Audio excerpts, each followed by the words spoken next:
प्रिय विद्यार्थियों, व्याख्यान माला की श्रृंखला में आज मेरा वक्तव्य का विषय है भारतेंदु युग। यह तो आपको अच्छी प्रकार से पता है कि आधुनिक काल में भारतेंदु युग के बाद वेदी युग का पदार्पण होता है। वेदी युग को हिंदी साहित्य में 1900 ईस्वी से लेकर के 1920 ईस्वी तक माना जाता है। मैं आपका ध्यान छायावाद की तरफ से हटा करके एक बार भारतेंदु युग की तरफ ले जाना चाहती हूँ।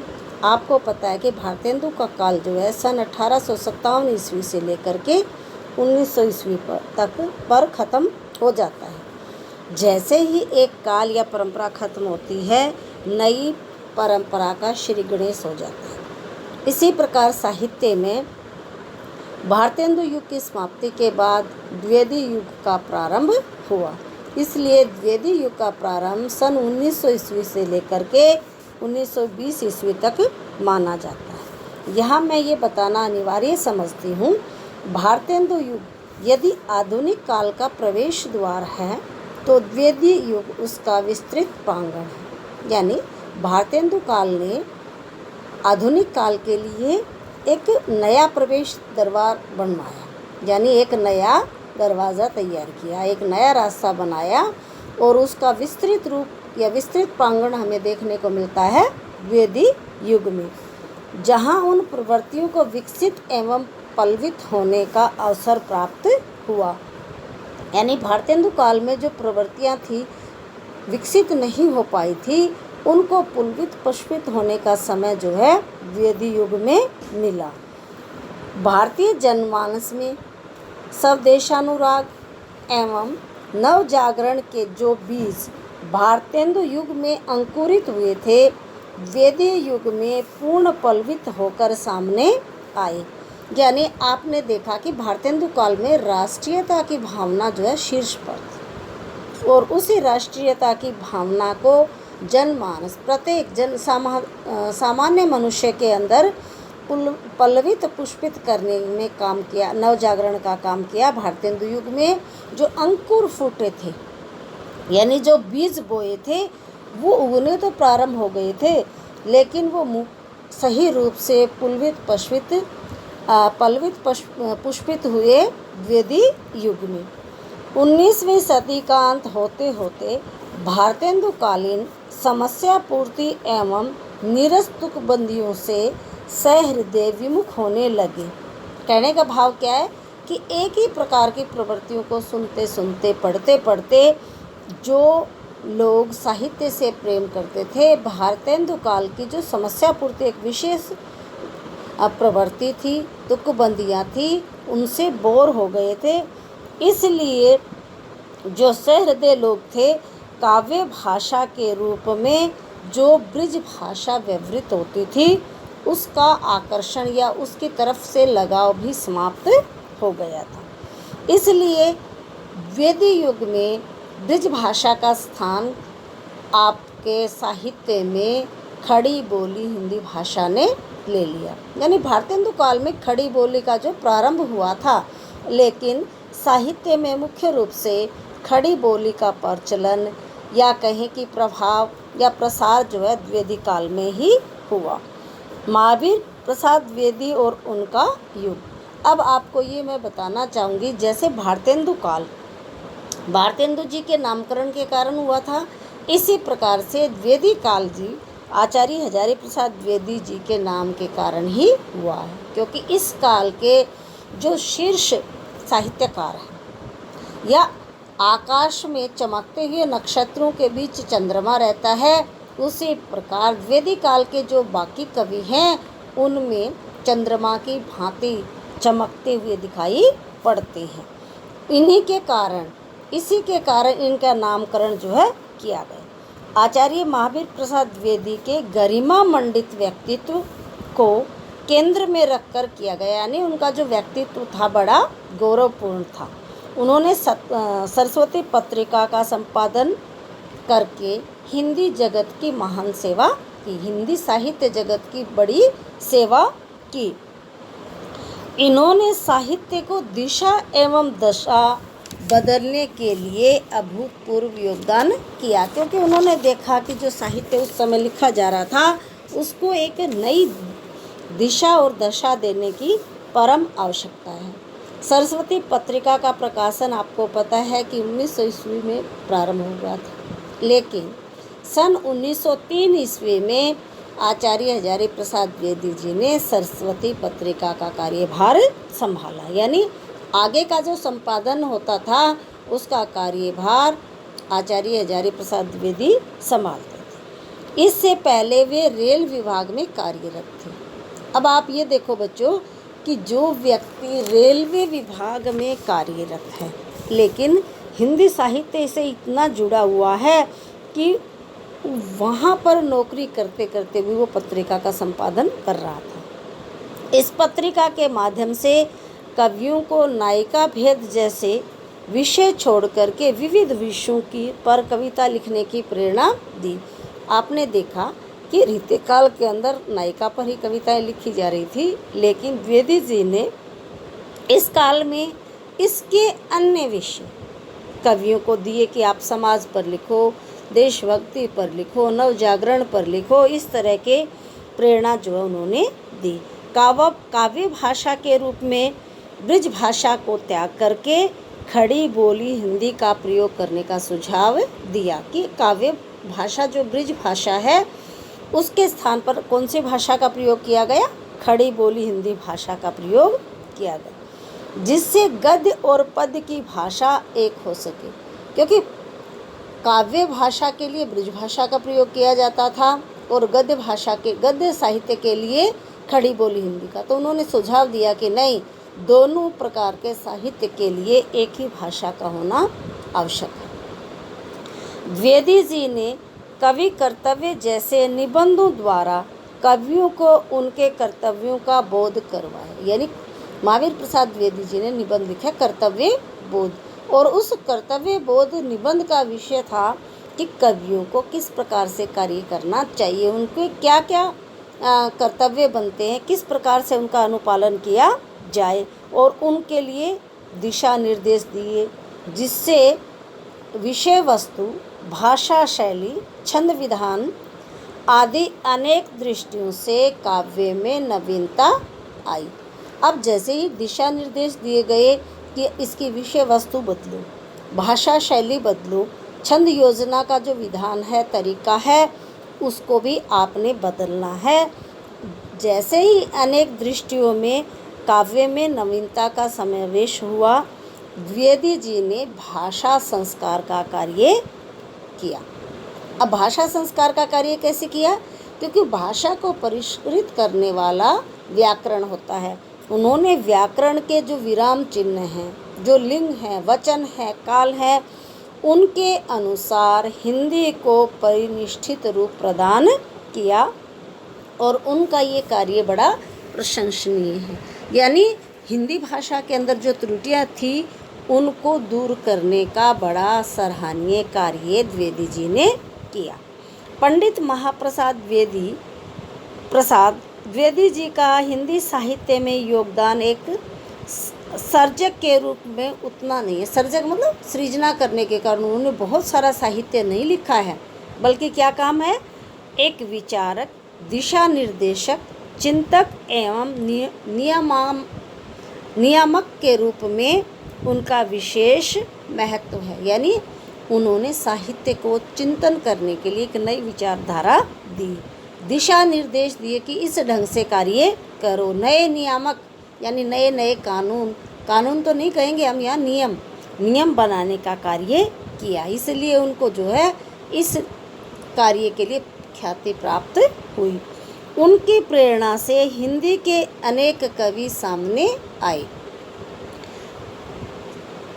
अब क्या है कि जो छोटे कवि थे या छोटे मोटे साहित्य के रचने वाले कवि थे, शंका से, संकोच से पहले सामने नहीं आते थे, लेकिन द्विवेदी जी के सहयोग से या उनकी प्रेरणा से वे लोग उनके सामने आए जो उनके आदर्शों को लेकर आगे बढ़े। यानी जो नियम, जो आदर्श, जो सिद्धांत द्विवेदी जी ने बताए उनको लेकर के आगे बढ़ते रहे। उनकी विचारधारा का पलवन करते हुए इन कवियों ने एक ओर तो नवीन काव्य धारा का श्री गणेश किया तथा दूसरी ओर भारतेंदु कालीन समस्या पूर्ति रीति निरूपण से हिंदी कविता को मुक्त किया। यह कहने का भाव क्या है कि द्विवेदी जी के प्रयास से इन लोगों ने नई परिपाटी को जन्म दिया, उसका श्री गणेश किया। और जो भारतेंदु कालीन परिपाटी चली आ रही थी, परंपरा चली आ रही थी, कौन सी, समस्या पूर्ति, रीति निरूपण, इनसे हिंदी कविता को मुक्त करवाया। दूसरी ओर खड़ी बोली को काव्य भाषा के रूप में प्रतिष्ठित कर दिया। और दूसरा कार्य इनका क्या हुआ कि ब्रिज भाषा के स्थान पर खड़ी बोली हिंदी को काव्य भाषा के रूप में प्रतिष्ठित कर दिया। भाषा परिष्कार एवं संस्कार का जो कार्य द्विवेदी युग में हुआ वह सदैव स्मरणीय रहेगा। यानी भाषा को परिष्कृत करने का जो कार्य द्विवेदी काल में हुआ उसकी हमेशा प्रशंसा की जाएगी, बड़ाई की जाएगी। इसके बाद महावीर प्रसाद द्विवेदी जी ने जिस पत्रिका का संपादन किया, जिस पत्रिका का कार्यभार संभाला, उसका योगदान साहित्य में क्या रहा उसके बारे में चर्चा करते हैं।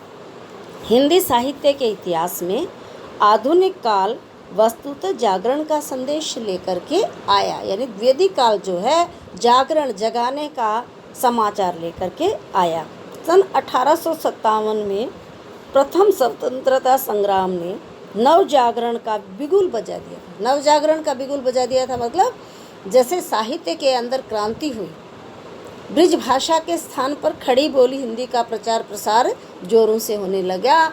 उसी प्रकार से 5 मई 1857 को हमारे इतिहास में प्रथम स्वतंत्रता संग्राम की लड़ाई लड़ी गई। वो बिगुल बज चुका था।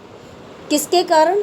जो भारतेंदु कालीन कवि, द्विवेदी कालीन कवियों ने भारतीय जनमानस में राष्ट्रीयता के बीज बो दिए थे। वे बीज अब अंकुरित होकर के पुष्पित फलवित होने लगे। यानी भारतीयों को ये बात समझ में आ गई कि अब हम अंग्रेज़ों के गुलाम नहीं रहेंगे। अब भारतीय जनमानस के अंदर देशभक्ति, राष्ट्रीयता, स्वतंत्रता, राष्ट्र उत्थान, स्वदेश अभिमान की भावनाएं जो है पैदा हो गई, जागृत हो गई कि हम अपने देश का स्वाभिमान जो है बनाए रखेंगे, राष्ट्र को स्वतंत्रता दिलाएंगे, राष्ट्र का उत्थान करेंगे। इस तरह की भावनाओं का सूत्रपात करने में जो भारतेंदु काल क्या था, समर्थ हुआ था, उसको आगे बढ़ाने का कार्य द्विवेदी जी ने किया। उसको पुष्पित पल्वित करने का कार्य द्विवेदी काल में हुआ। डॉक्टर रामविलास शर्मा ने इसलिए हिंदी नवजागरण को हिंदू जाति का जागरण माना। डॉक्टर रामविलास शर्मा जी क्या कह रहे हैं कि जो नवजागरण काल है उसमें कौन सी जाति, हिंदू जाति ने अपनी नींद तोड़ी, अर्थात अपनी नींद से उठे। इस नवजागरण की लहर को जनमानस तक पहुंचाने में सरस्वती पत्रिका का विशेष योगदान। यानी द्विवेदी जी ने जिस पत्रिका का संपादन किया था उस पत्रिका के माध्यम से भारतीयों के अंदर या भारतीय जनमानस में ये नवजागरण की लहर फैलाने का कार्य उस पत्रिका का विशेष रहा। इस पत्रिका के अतिरिक्त प्रभा, मर्यादा आदि पत्रिकाओं को भी नवजागरण का श्रेय जाता था। यानी एक काल में एक पत्रिका तो निकलती नहीं थी, तो उनकी जो समकालीन पत्रिकाएं हैं प्रभा और मर्यादा, उन्होंने भी इस कार्य को बड़ी खूबी से निभाया। सरस्वती पत्रिका का प्रकाशन तो आपको पता है कि 1900 ईस्वी में प्रारंभ हो गया था, लेकिन सन 1903 ईस्वी में आचार्य हजारी प्रसाद द्विवेदी जी ने क्या किया, इसका संपादन भार संभाल लिया। द्विवेदी जी ने इस पत्रिका में ऐसे लेखों को प्रकाशित किया जिन्होंने नवजागरण की लहर को प्रसारित करने में महत्वपूर्ण योगदान दिया। यानी इस पत्रिका का प्रमुख कार्य क्या था? राष्ट्र उत्थान के लिए, राष्ट्र के स्वतंत्र कराने के लिए क्रांतिकारी विचारों को पैदा करना। इसलिए इस पत्रिका में उन्हीं लेखों को स्थान मिलता था जो इस प्रकार का कार्य करने में सक्षम होते थे। डॉक्टर रामविलास शर्मा ने अपनी पुस्तक आचार्य महावीर प्रसाद द्विवेदी और हिंदी नवजागरण यानी डॉक्टर रामविलास शर्मा ने अपनी एक पुस्तक लिखी जिसका शीर्षक है आचार्य महावीर प्रसाद द्विवेदी और हिंदी नवजागरण में सरस्वती पत्रिका से उद्धरण देकर इस बात को पुष्ट किया। यानी एक महान विचारक, महान लेखक जब कोई पुस्तक लिखता है, उसका शीर्षक जो है उस पत्रिका से उठाता है तो उससे उस पत्रिका का तो नाम होता ही है, उसकी महत्ता भी स्पष्ट हो जाती है। आचार्य महावीर प्रसाद द्विवेदी से प्रेरणा लेकर तथा उनके आदर्शों को लेकर आगे बढ़ने वाले अनेक कवि सामने आए। यानी आचार्य द्विवेदी जी ने जो परिपाटी का प्रचलन किया था, परिपाटी चलाई थी, उसको साथ लेकर के उस परिपाटी का पालन करते हुए बहुत सारे नए कवि जो सामने आए, जिनमें उनके नाम इस प्रकार हैं: मैथिली शरण गुप्त, गोपाल शरण सिंह, गया प्रसाद शुक्ल सनेही और लोचन प्रसाद पांडे। अब जैसे द्विवेदी कालीन कवियों का मंडल था, इसी प्रकार से द्विवेदी कालीन कवियों का मंडल भी है। इनका नाम भी ध्यान से सुनिए: मैथिली शरण गुप्त, गोपाल शरण सिंह, गया प्रसाद शुक्ल सनेही और लोचन प्रसाद पांडे आदि। यही नहीं अपितु बहुत सारे ऐसे कवि जो पहले ब्रिज भाषा में काव्य रचना करते थे, कविता लिखते थे तथा उनकी विषय वस्तु एवं शैली प्राचीन पद्धति पर थी। प्राचीन पद्धति कौन सी? जो नीति निरूपण या स्त्री नक्षिक वर्णन, जो रीतिकालीन परंपरा भारतेंदु काल में भी कुछ समय तक कुछ कवियों के लिए सार्थक थी, या जो कवि उस काल में भी रचना लिखते थे, लिखने की प्रेरणा थी, उस परिपाटी को उन्होंने छोड़ दिया। इसके बाद उन्होंने क्या किया कि द्विवेदी जी एवं सरस्वती पत्रिका से प्रेरित होकर काव्य के चिर परिचित उपादानों को छोड़ दिया। चिर परिचित उपादान कौन से? जो पुरानी विषय वस्तु थी, जो पुराने उपादान थे, पुराने छंद थे, विधान थे, उन सब का त्याग कर दिया और नए विषयों पर खड़ी बोली में कविता लिखने लगे। यानी जो पुराने विषय थे रजवाड़ों वाले, उनको छोड़ करके क्या किया कि जनमानस पर, राष्ट्रीयता पर, देशभक्ति पर, पुनर्जागरण आदि नए विषयों पर कविता लिखने का कार्य किया। उनमें प्रमुख कवियों के नाम हैं अयोध्या सिंह उपाध्याय हरिओद, श्रीधर पाठक, नाथूराम शर्मा शंकर तथा राय देवी प्रसाद पूर्ण। इन सभी कवियों की कविताएं नवजागरण, राष्ट्रीयता, स्वदेशानुराग एवं स्वदेशी भावना से परिपूर्ण है। यहाँ विद्यार्थियों, आपको एक बात मैं स्पष्ट करना चाहती हूँ कि आपसे कई बार ये प्रश्न पूछा जाता है, जैसे अयोध्या सिंह उपाध्याय हरिओद, आपको अयोध्या सिंह उपाध्याय दे दिया जाएगा और उनके पीछे नाम आपने जोड़ना है कि उनको किस उपाधि से विभूषित किया गया था। तो इनका आप पूरा नाम याद रखिए, अयोध्या सिंह उपाध्याय हरिओद। इनके नाम के पीछे जो उपनाम जोड़ा गया है हरिओद। इसी प्रकार से श्रीधर पाठक, नाथूराम शर्मा के पीछे उपनाम जोड़ा गया है शंकर। इनका पूरा नाम हो जाएगा नाथूराम शर्मा शंकर। इसी प्रकार राय देवी प्रसाद जी के पीछे जो उपनाम है क्या है? पूर्ण। तो आपसे ऐसे पूछ सकते हैं कि पूर्ण किस कवि के साथ लगाया जाता है, हरिओद किस कवि के साथ लगाया जाता है, या शंकर किसके साथ लगाया जाता है? फिर आप कहोगे कि मैम ये तो प्रश्न हमने कभी पढ़ा ही नहीं, क्योंकि जो आपकी अति लघुत्रात्मक पुस्तकें हैं, उन पुस्तकों के अंदर इन छोटी छोटी बातों की तरफ बिल्कुल किसी लेखक का ध्यान नहीं है। इसलिए आप पहले इसका जो विषय है, इनका जो पृष्ठभूमि है द्विवेदी काल की, उसको ध्यान से पढ़ोगे तो आपके 50-60% तो प्रश्न यहीं से हल हो जाते हैं। इसके बाद आता है इन सभी कवियों की कविताएं, यानी द्विवेदी काल के कवि किस प्रकार की कविताएं लिखते थे। नवजागरण, राष्ट्रीयता, स्वदेश अनुराग। स्वदेश अनुराग क्या होता है, अपने राष्ट्र से, अपने देश से प्रेम एवं स्वदेशी भावना से परिपूर्ण। स्वदेशी भावना क्या है कि जो चीज़ अपने देश की हैं उनसे प्रेम करो। अब इन चीज़ों के लिए जो कविताएं लिखी जाती थी वो राष्ट्रीयता से परिपूर्ण होती थी। आगे बात आती है कि क्या द्विवेदी युग में भाषा का ही परिष्कार हुआ था? नहीं, इसके अलावा इन्होंने और भी बहुत से कार्य किए थे साहित्य के लिए। जैसे द्विवेदी युग में केवल भाषा क्षेत्र में ही परिवर्तन नहीं हुआ, अपितु छंदों के क्षेत्र में भी परिवर्तन परिलक्षित होता है कि जो छंद विधान है उसके अंदर भी बदलाव देखने को मिलता है। अब परंपरागत छंदों के प्रयोग के स्थान पर संस्कृत के वर्णवृत्तों का प्रयोग भी कविगण प्रचुरता से करने लगे। यानी संस्कृत के जो वर्णवृत्त थे, ऐसे छंदों का प्रयोग साहित्य में कवि लोग करने लगे। प्रचुरता कहते बहुत ज़्यादा, यानी काफ़ी संख्या में लोग इसका प्रयोग करने लगे।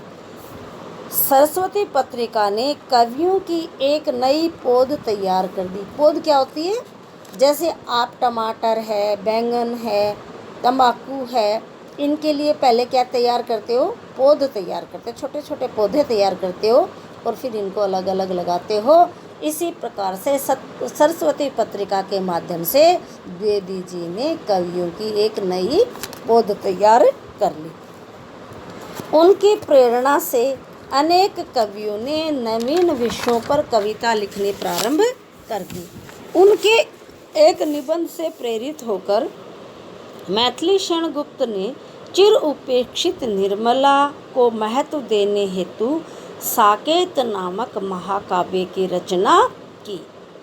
उन्होंने महावीर प्रसाद द्विवेदी की प्रेरणा को निम्न पंक्तियों में स्वीकार करते हुए अपनी कृतज्ञता ज्ञापित इस प्रकार से की है। देखो, द्विवेदी जी के एक निबंध से प्रेरित होकर के मैथिली शरण गुप्त ने उर्मिला नामक, यानी जो पात्र है किस में आता है? साकेत के अंदर।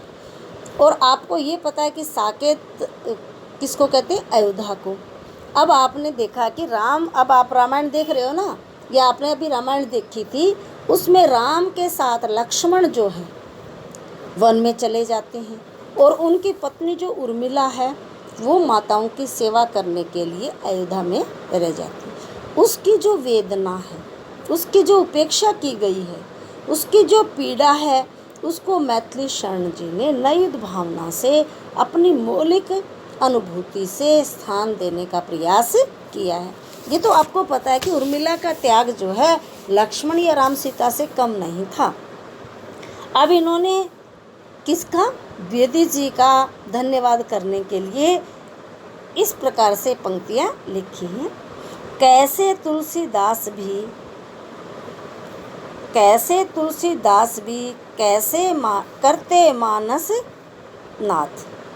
मानस नाद, महावीर का यदि नहीं मिलता उन्हें प्रसाद।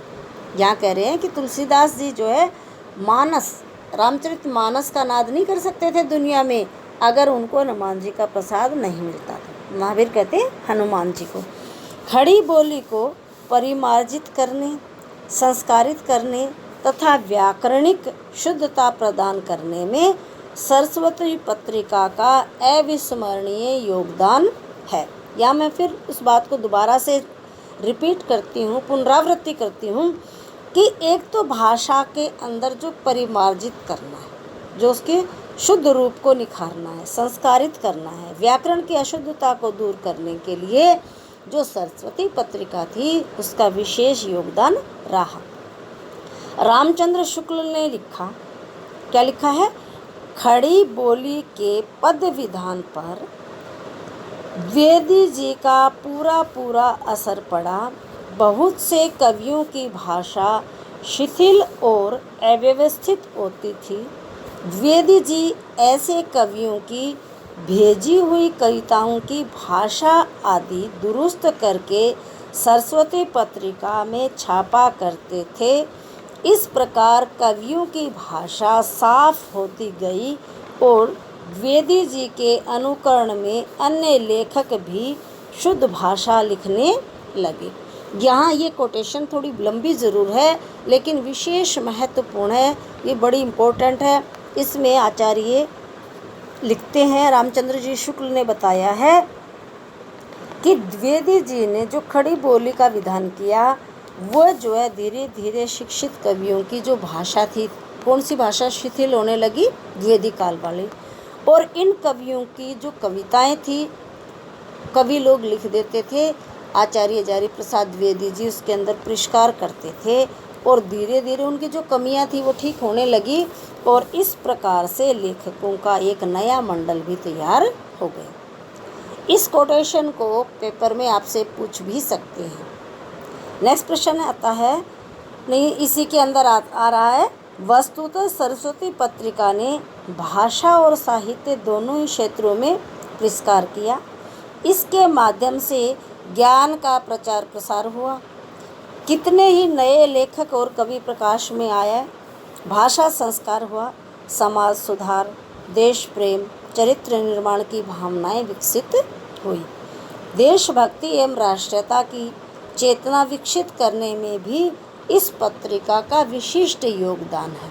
यानी इस पत्रिका ने समाज के लिए बड़े कल्याणकारी कार्य किए।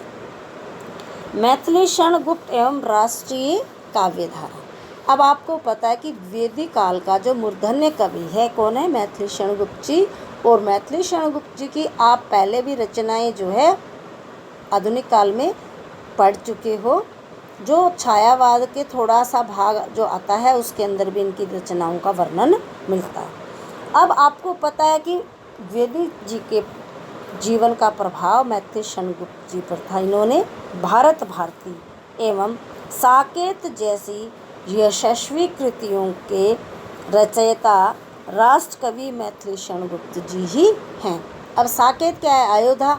और आप रामायण को जो है बड़े सम्मान के साथ देखते हो कि हमारा जो आदर्श था राजाओं का या माता पिता का जो संबंध है, बाप बेटे का है, भाई भाई का है, सेवक और नौकर का है, राजा और मंत्री का है, ये सारे जो सिद्धांत हैं, जो संस्कार हैं, हमारे को रामायण में देखने को मिलते हैं। और उसमें जो हमारे नारी पात्र हैं समाज के लिए एक आदर्श स्थापित करते हैं, उनके ऊपर उन्होंने साकेत नाम की रचना का क्या किया, साकेत नाम की रचना रची। इसके बाद उन्होंने, हम बात पुनर्जागरण काल की कर रहे थे, तो भारत भारती उनकी राष्ट्र प्रेम की रचना है, राष्ट्रीय विचारधारा से ओतप्रोत है और उन्होंने हमारे अतीत का जो गौरवगान है उसका वर्णन करने में तनिक भी संकोच नहीं किया। उन्होंने हमारे अतीत का बड़ा सुंदर वर्णन किया है। आगे आपको थोड़ा सा यहाँ मैं हिंट देना चाहूँगी कि उनका जन्म जो है 1886 ईस्वी में हुआ। ये आपको पता है कि चिरगांव यानी झांसी के अंदर उनका जन्म हुआ।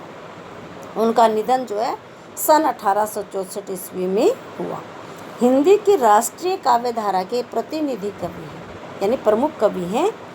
और भारत भारती का प्रकाशन उन्होंने सन 1912 में किया और भारत के अतीत गौरव का गुणगान इन्होंने इस रचना में किया है।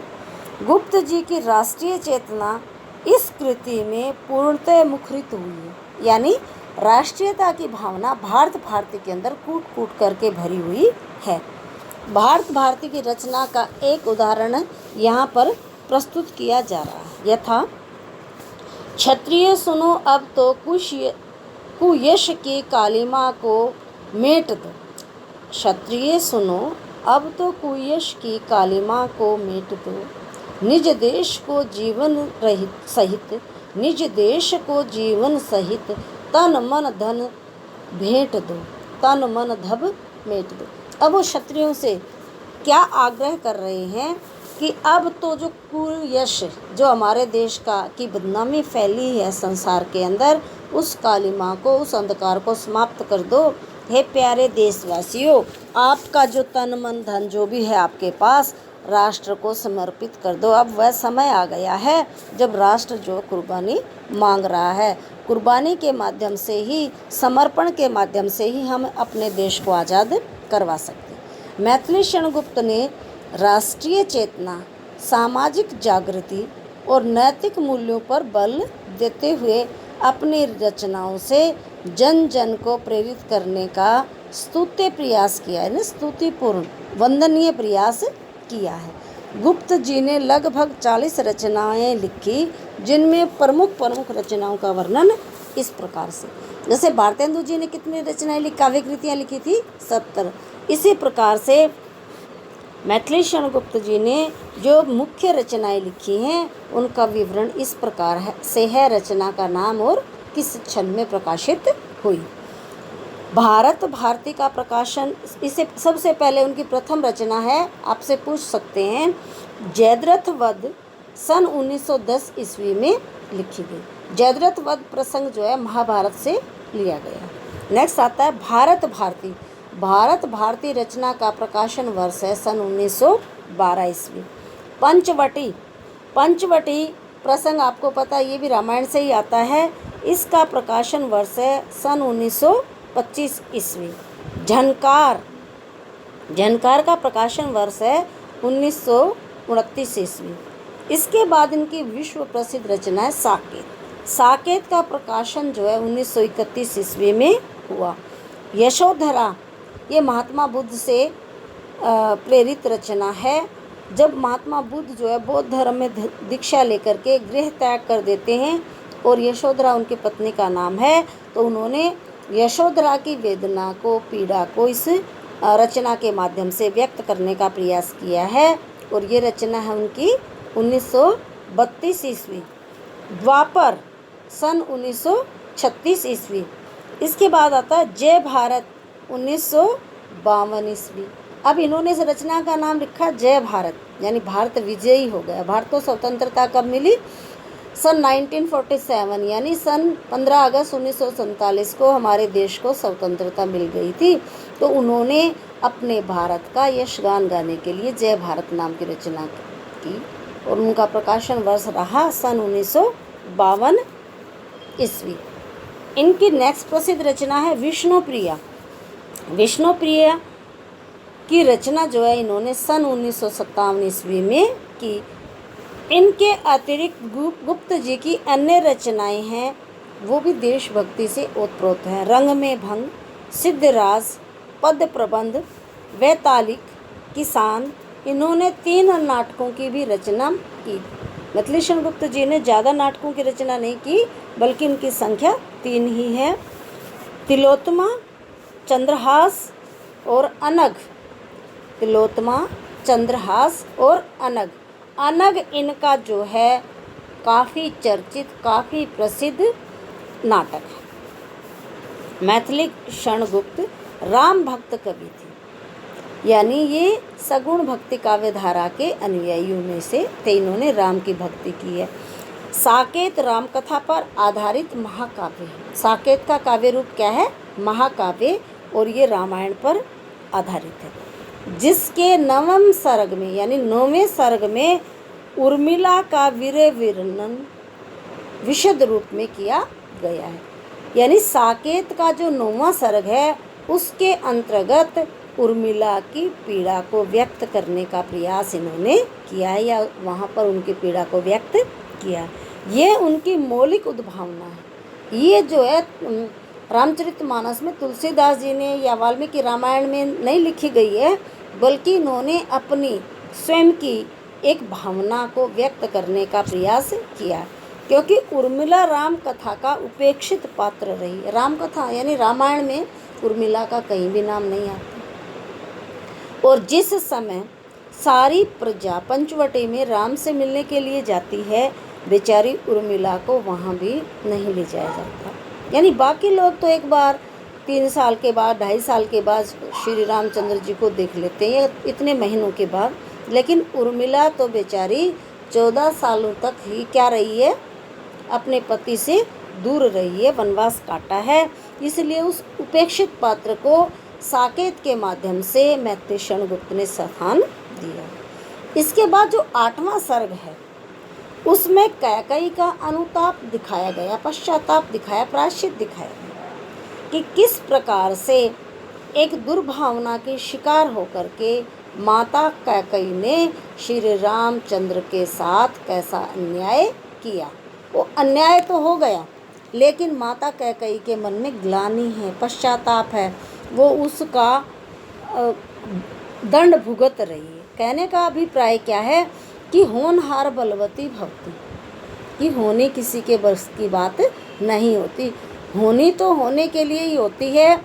परमात्मा ने किसी से सुकर्म करवाना है या कुकर्म करवाना है, वह उस इंसान को, उस व्यक्ति को ही उसका निमित्त बना देता है, कारण बना देता है। ये तो विधाता ने विधान पहले से ही रच रखा था।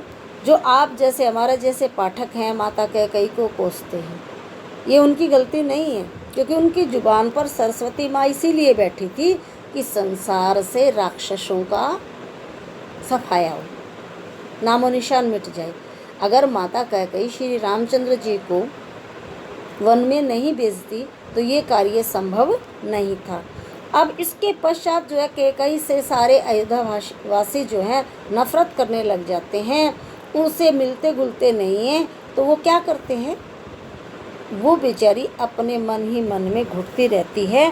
तो इस मौलिक उद्भावना को भी मैथिली क्षणगुप्त जी ने अपनी प्रतिभा के बलबूते पर, अपने इस गुण के कारण इस का जो है समाज के लोगों के सामने इसका असली रूप जो है लाए।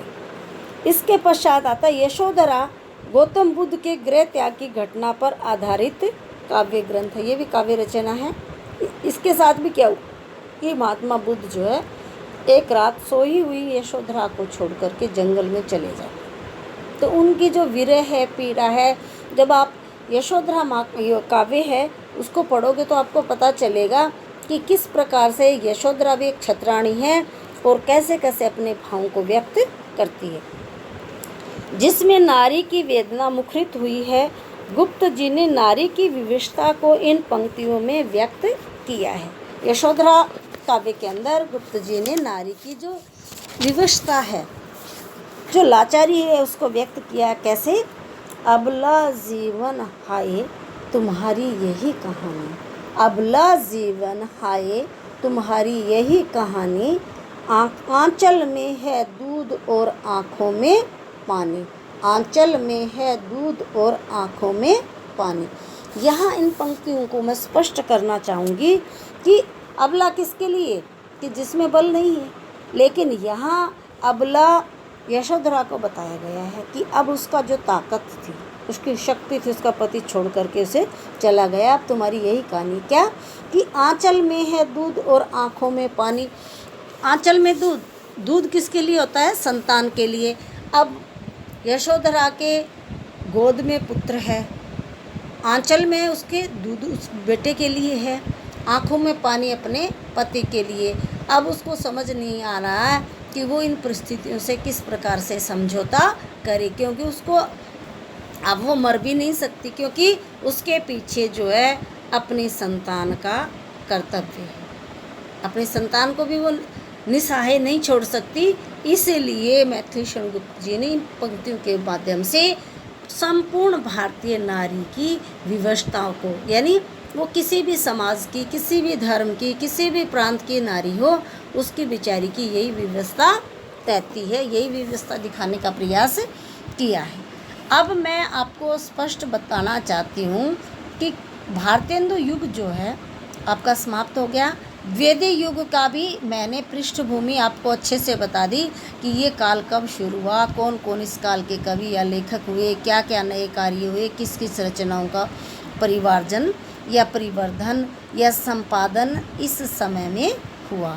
अब इसके काल के 3 वक्तव्य मेरे को और देने, जिसमें एक जो आपका विस्तृत व्याख्यान होगा वैदिक कालीन प्रसिद्ध कवि और उनकी जो कृतियां हैं, किस कवि ने किस कृति के अंदर किस समस्या को, किस बात को बताया है, उसका प्रकाशन वर्ष कौन सा है, उसकी क्या विशेषताएं हैं। दूसरा प्रश्न आपका रहेगा वैदिक कालीन साहित्य की जो प्रवृत्तियां हैं, विशेषताएं हैं, उनका एक वक्तव्य मेरा उनका रहेगा। और लास्ट और अंतिम वक्तव्य मेरा होगा वैदिक काल पर आधारित या वैदिक कालीन आधारित अति लघुत्रात्मक प्रश्न, जिनकी श्रृंखला आपके नेट JRF एग्ज़ाम या आपका UPSC का एग्ज़ाम है या कोई और कम्पिटिटिव एग्ज़ाम है, उन सभी के लिए बड़ा महत्वपूर्ण रहता है। अब आपको मैं वही 2 लाइनें फिर से दोहराना चाहती हूँ। वैश्विक महामारी जो है घटने की बजाय बढ़ती जा रही है, इसलिए समय समय पर सरकार द्वारा जो चेतावनी दी जाती है, जो प्रिकॉशंस दी जाती हैं, मैं आपसे आग्रह करती हूँ कि आप उनका विशेष ध्यान रखें। अनावश्यक घर से बाहर न जाएं।